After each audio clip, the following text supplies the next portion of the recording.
Malagas Crew, Martyr Junior, Chikai, Openozai,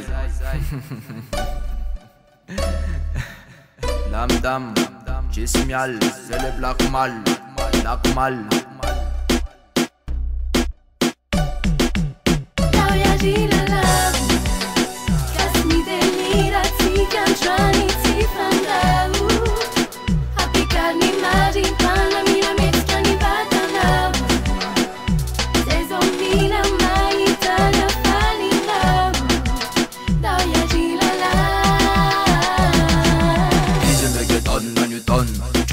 Man, madam, Karaima Oda Wall feeling so fine that's land. Musica Eva Mayam Natan, Redma Delira Chisera, Vachara Kira Kira, Nikas Tifakira Wakbar, Famalakas be another Malabar, Revachara Char, Revachara Karakara, Diselekas Kara, Rewabi Rapagar, Wajai, Rhythm of Rome Light, Manatunara and Dayapuri Paisai, Pototkum Lamar Pen. Bajora fesen na lesen Bideli randele dem Dile kos tena is Musica kaz efekt so de dis Wale gon Malagas pets lati on Rhythm am lemon don M shile shoga fon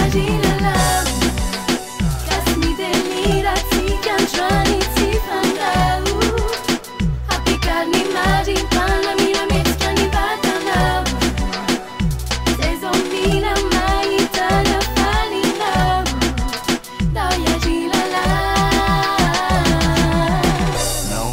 na solo no papi Mila no mandi ni ati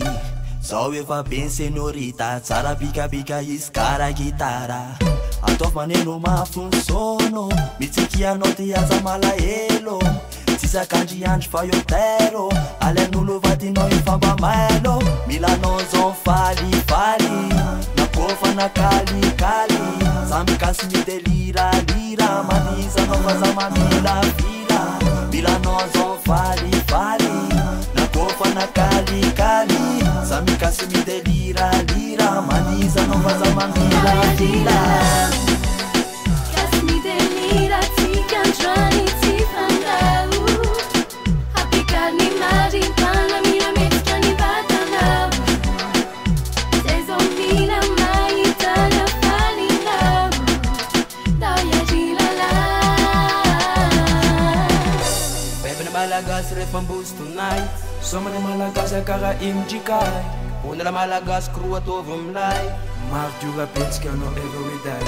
Faible Malagas rap boost tonight Somane Malagas kara imjikai Una la Malagas crew atovum lai Martyr repeats no every day Norma phone Metsikani tovun zetonga Aza dem sauda ka fancinza mura